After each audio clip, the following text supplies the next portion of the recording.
You said what, kid? Paige barked, her voice slicing through the quiet lobby as she leaned back with a smirk. Your mom owns this bank? Please, maybe she cleans it. Jalen's fists clenched as a wave of laughter rippled behind him, but he stood tall, eyes steady, just as the frosted glass door upstairs clicked open, revealing the one woman who could silence the room with a single step. Jalen Brooks didn't particularly enjoy running errands. At 13, he preferred weekends filled with video games, football at the park, or sketching sneakers in his notebook. But when his mom asked him to swing by the bank after school, there was no debate. Cassandra Brooks didn't ask twice. She was the kind of mother who handled everything with quiet authority, never harsh, never loud, but when she spoke, people moved. Including her son. Jalen tugged on his hoodie, adjusted his backpack, and gave one last glance in the hallway mirror. His jeans were a little loose, his sneakers scuffed from recess, and there was a faint line of dirt along the sleeve from gym class he hadn't noticed earlier. But whatever, it wasn't about the look. He had the envelope, the deposit slip, and the clear instruction, go straight there, no snacks, no detours. Just drop it off. Straight there and straight back, she'd said, tapping the envelope on the counter that morning. Don't let anyone slow you down. You got it, Jalen had replied, zipping up his hoodie. You trust me, right? Cassandra had smiled at him, tired but proud, her navy blue suit still crisp from the early meeting she hadn't stopped talking about. Of course I trust you. That's why I'm sending you. Her heels had echoed on the kitchen floor as she crossed over and crouched to look him in the eye. Listen to me, Jay, she said gently. Don't let anyone in that building make you feel small. You hear me? He gave a crooked grin. They won't. The walk to Brook and Mason Credit Union took 12 minutes flat. The sun had started to drop low behind the buildings, casting long shadows over the cracked Atlanta sidewalk. Jalen kept the envelope tucked under his arm like it was a treasure. From the outside, the bank didn't look like anything special, red brick, tinted windows, silver letters stretched across the top. But Jalen knew better. It wasn't just where his mom worked. It was hers. She didn't just have an office, she founded the place. The first black woman in the state to open a federally recognized credit union in over 20 years. Jalen had seen the articles. He'd watched her give speeches, shake hands, make change. But none of that mattered when people didn't believe you. And that's what he was already bracing for. He crossed the street, pushed through the glass doors, and stepped into cool, humming air laced with the faint scent of paper and cologne. The line wasn't long, just 2 customers ahead of him. Behind the counter were 3 tellers, a middle-aged man counting rolls of coins, a younger woman clicking through screens with her head down, and Paige. She looked up briefly, lips pressed together like she already had no time for anyone under 5 feet tall. Jalen shifted, tucking his hands into his hoodie pocket, watching the customers move. When his turn came, Paige didn't even say hello. Next, she called flatly. He stepped up and placed the envelope and slip on the counter. Hi. I'm here for my mom. Cassandra Brooks. She asked me to bring this for her. Paige blinked. I'm sorry, what? It's for my mom, he repeated, keeping his voice steady. She owns the bank. That's when her face changed. It wasn't a full expression, more like a twitch at the corner of her mouth, like she couldn't decide if she was amused or annoyed. Then, she gave a sharp, dry laugh. Oh, really, she said, raising an eyebrow. And I'm Oprah Winfrey. Jalen felt his ears heat up. Still, he didn't flinch. He just stood there. Her name's Cassandra Brooks, he said. You can check.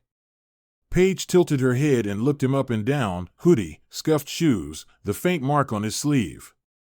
You got ID or something? Bank paperwork? Just the envelope, he said, holding it up again. She told me to drop it off. MHM, Paige said, crossing her arms. And she just sends you here alone, saying she owns the place?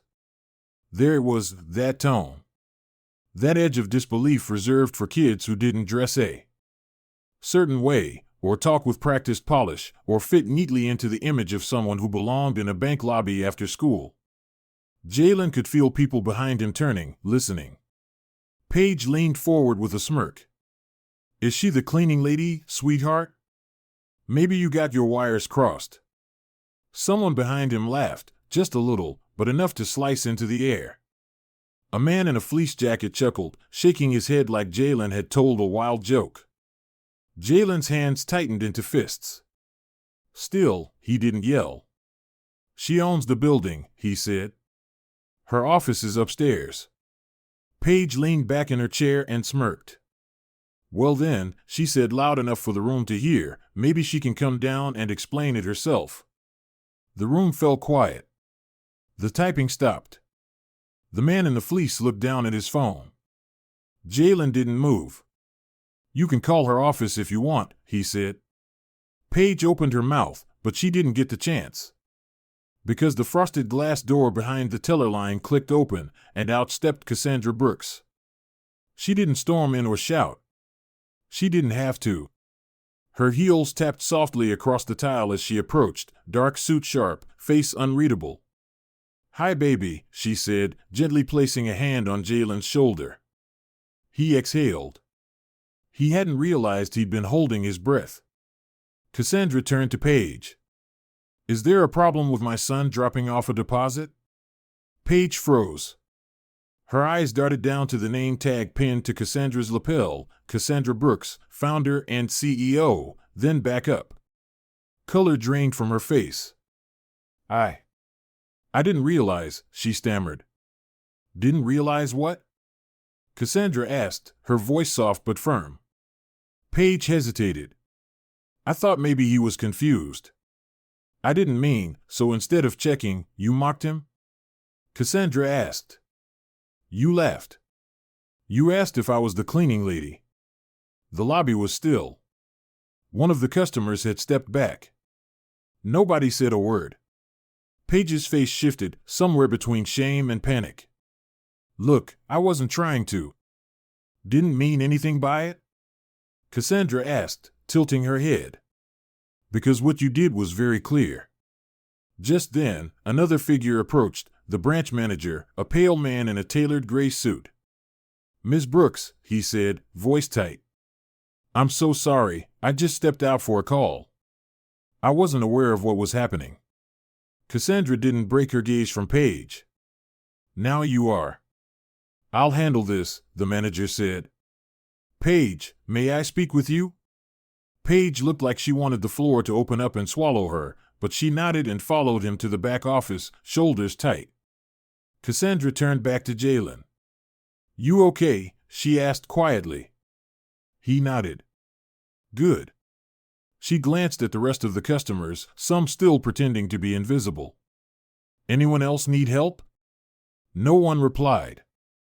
Just the soft shuffling of shoes.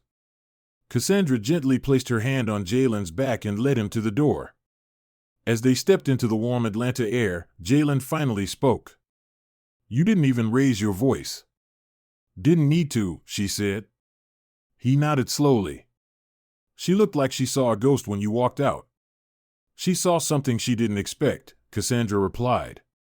And as they walked toward home, side by side, shoulders level, Jalen realized this wasn't just an errand anymore. It was a moment he'd carry with him for a long, long time. That night, long after the sun dipped behind the Atlanta skyline and the buzz of the city melted into the quiet hum of evening, Jalen Brooks sat on the edge of his bed staring at the scuffed tips of his sneakers. They were still dirty from recess. Still his. But somehow, they felt heavier. Downstairs, the low clatter of dishes echoed from the kitchen where Cassandra was rinsing the last of the dinner plates. He'd barely touched his food. The memory of Paige's laughter, of the man in the fleece jacket chuckling behind him, clung to his mind like smoke that wouldn't clear. He had done everything right, he was polite, he delivered the envelope, he didn't shout, and still, it hadn't been enough to stop them from doubting him. That look Paige gave him before his mother walked in, it wasn't confusion. It was certainty. Like she knew he didn't belong, and she just needed a reason to prove it. And when his mom came out of that office, poised and precise, the room didn't just fall silent, it recoiled. As if her presence defied a truth they didn't even know they were holding onto. He could still hear Cassandra's voice, firm but calm, cutting through the space like a blade wrapped in velvet. Didn't realize what? He'd never been prouder. But even pride didn't stop the sting. After showering, Jalen padded down the stairs, towel around his shoulders, and found Cassandra sitting on the porch, her laptop closed beside her, a mug of peppermint tea in her hands. The porch light threw soft gold across her face. He opened the screen door slowly, the hinges creaking a little. She didn't look up, but she knew he was there. "Come sit with me," she said. He did. For a while, they just listened to the buzz of cicadas and the occasional car passing down the street. Then Jalen spoke, voice low. "Do people really do that to you? Even now?" Cassandra sipped her tea. "All the time. Even though you own the bank?" She gave a small nod. "Especially because I do." He frowned. "That's messed up." "It is," she said softly. "People see what they expect to see, not what's there." Jalen kicked gently at a crack in the wooden floorboards. "But you don't look confused or nervous when they do it. You look solid." Cassandra chuckled. "I learned a long time ago, baby. The louder they doubt you, the quieter you need to stand." He turned toward her. "Did anything ever happen to you like what happened to me today?" She looked out into the dark for a long moment. Then she nodded. "Last year. I was speaking at the Georgia Businesswomen's Forum. Big event. I got there early, didn't have my name tag yet. Walked up to the check-in table, and the woman behind it asked if I was someone's assistant. Said she could seat me near the back so I wouldn't be in the way." Jalen's eyebrows shot up. "Seriously?" "Dead serious." I smiled, told her I was the keynote speaker, and walked right up to the stage. Jalen let out a breath. "Did she apologize?" "Eventually. But it wasn't about the apology. It was about what she learned." Just then, Cassandra's phone buzzed. She glanced down at the screen and exhaled. "It's the bank's HR director," she said. "Give me a minute?" Jalen nodded, rising from the step as she answered the call. He went inside, poured himself a glass of water, and leaned against the kitchen counter, listening. Her voice was quiet but serious. "Yes, I understand. No, I appreciate you taking it seriously. A review is the right move." He didn't catch everything, but one phrase lingered, "conduct unbecoming." When she came back in, Cassandra looked even more tired. She placed her phone on the counter and rubbed the bridge of her nose. "They're scheduling a formal review. Paige will meet with HR tomorrow. I've been asked to be present." Jalen stared at the table. "Is she gonna get fired?" Cassandra paused. "That's up to them."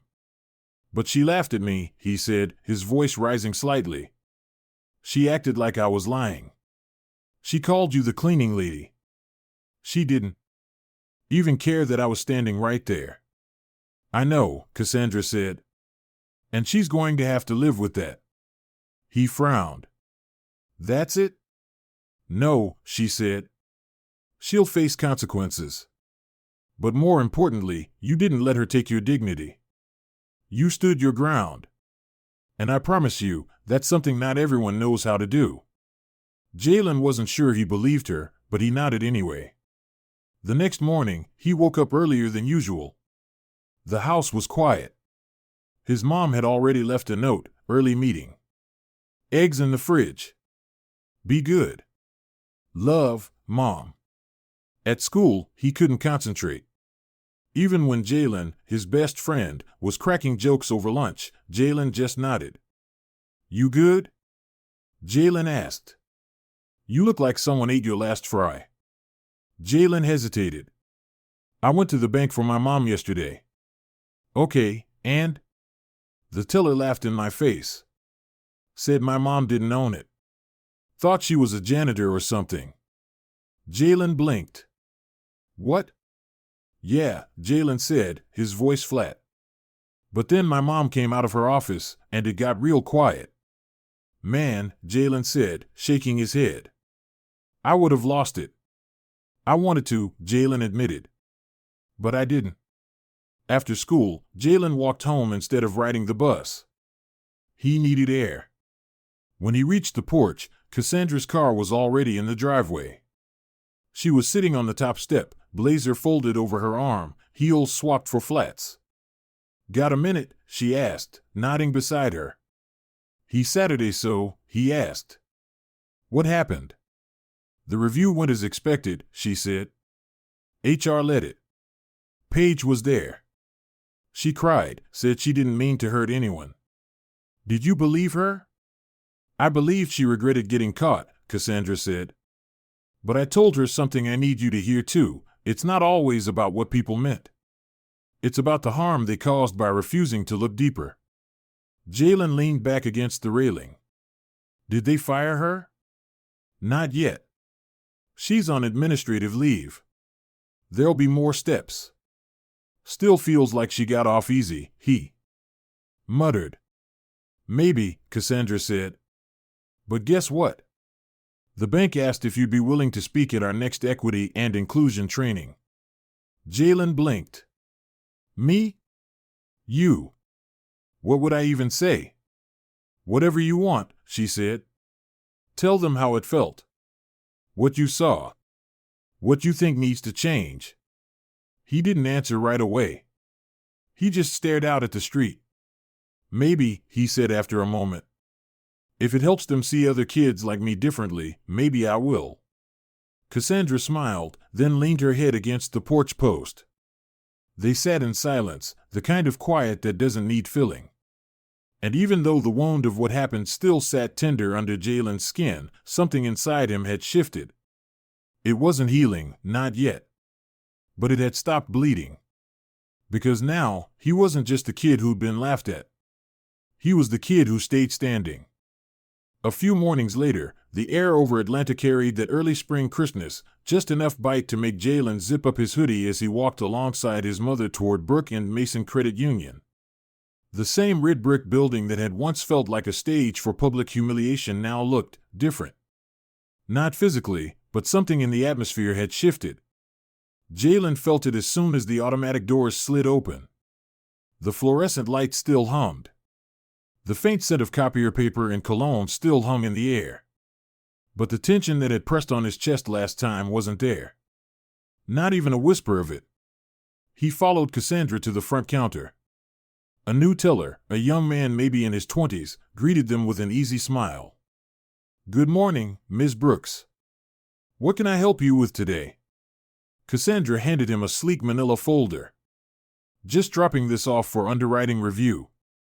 This is my son, Jalen. The teller looked over and nodded. Got it. You want a receipt for your assistant? I'm her son, Jalen interrupted gently, calmly, like it wasn't even worth raising a brow over. The teller blinked, then grinned. Cool. You want a receipt for her or she got it covered? She's got it, Jalen said. And that was it. No laughter.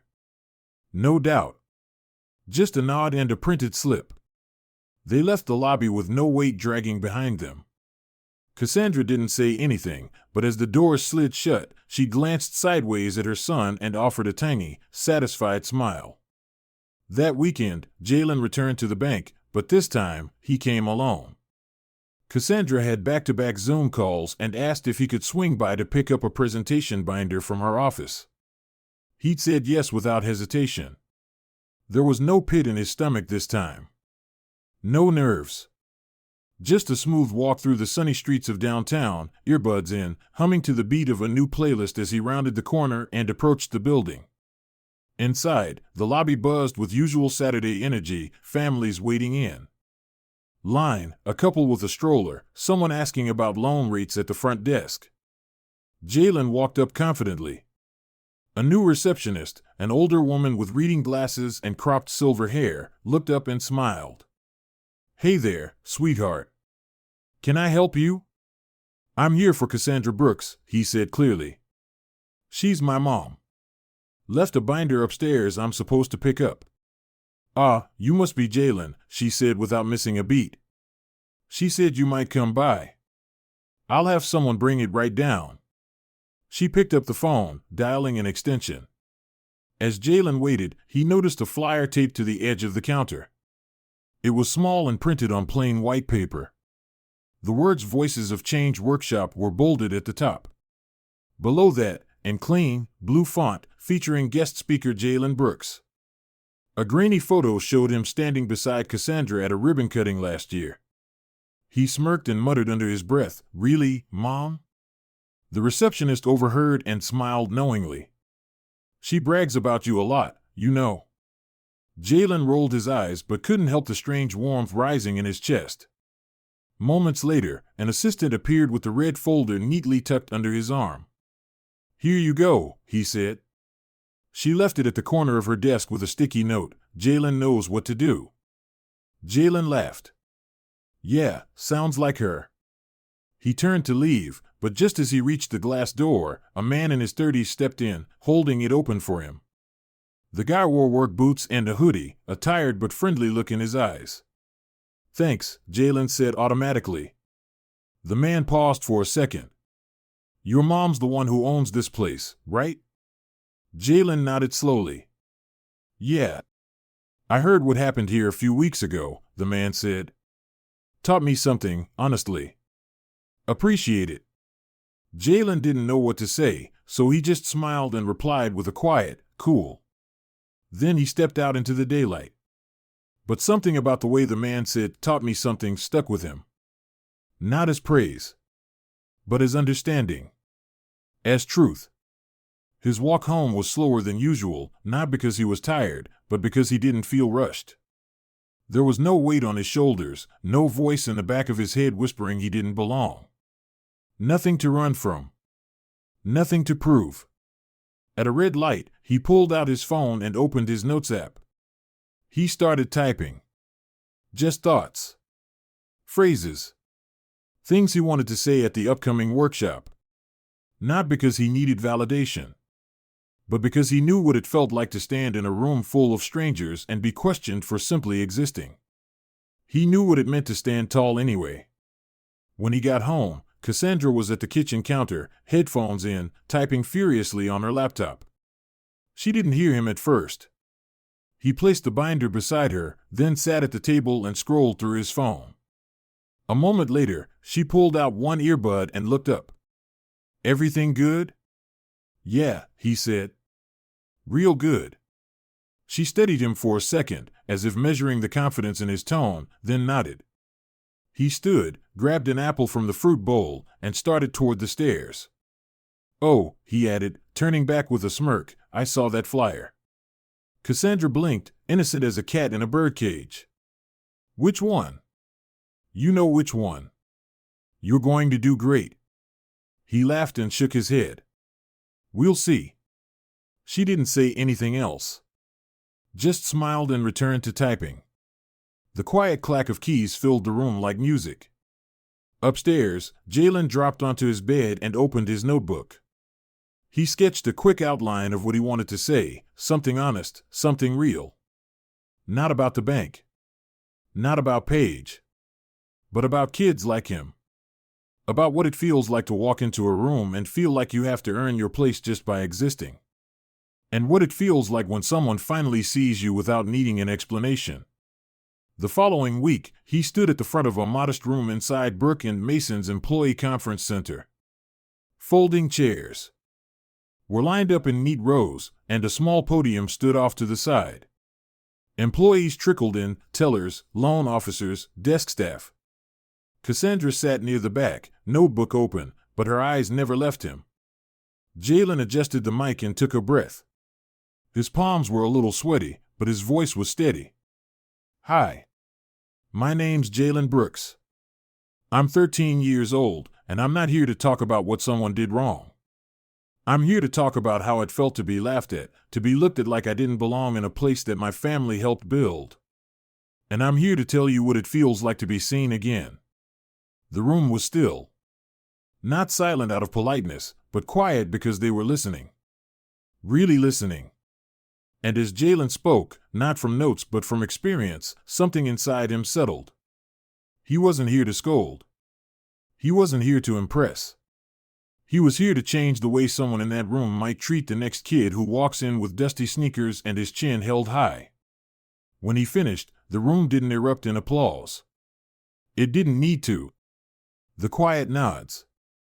The thoughtful looks. The way people lingered afterward to say thank you, that said enough. That night, Cassandra placed a hand on his shoulder as he sat at the counter eating leftover spaghetti. "You did more than I could have asked," she said. "You showed them who you are without raising your voice." Jalen nodded. "Feels good," he said. "Like I don't have to prove anything anymore." Cassandra smiled. "That's because you don't." And for the first time since that day at the counter, Jalen believed it. Not because someone told him, but because he'd lived it. And he'd spoken it. Loud and clear. Thank you for taking the time to journey with Jalen Brooks through this powerful and deeply personal story. His experience, though fictional, reflects a very real struggle that many people, especially Black children and their families, face in today's world. The constant need to prove their worth in spaces that should already recognize it. This story isn't just about a boy delivering a deposit. It's about dignity. It's about presence. And it's about the subtle ways people are either validated or dismissed based solely on appearances and assumptions. Jalen didn't raise his voice. He didn't lash out. Instead, he stood firm in truth and grace, and in doing so, he taught everyone around him, both in the story and beyond, what quiet strength really looks like. Cassandra, his mother, reminds us of the importance of poise in the face of prejudice. She could have shouted. She could have demanded. But she chose clarity over chaos. And in doing so, she modeled the kind of leadership that changes hearts, not just policies. The lesson here is simple but profound. People will make assumptions. They will question your presence. They may doubt your worth. But your value is not determined by their ignorance. It's defined by your character, your courage, and your commitment to being exactly who you are without apology. To every parent out there raising children to walk tall in a world that often wants them to shrink, you're doing holy work. And to every young person who's ever been laughed at, ignored, or looked over, know this: you do not need to shout to be heard. Sometimes, your quiet confidence will be the loudest voice in the room. As the storyteller behind U.S. Instructive Stories, I want to personally thank you for watching, listening, and sharing space with stories like Jalen's. These are not just entertainment, they are reminders, reflections, and revelations about the world we live in. Our mission is to shine light on injustice, affirm dignity, and amplify the voices too often ignored. If this story moved you, I invite you to like, comment, and share it with someone who needs to hear it. And if you haven't already, please consider subscribing to the channel. Your support helps us continue telling stories that matter. Until next time, stay grounded, stay bold, and never let anyone make you feel small. Warm regards.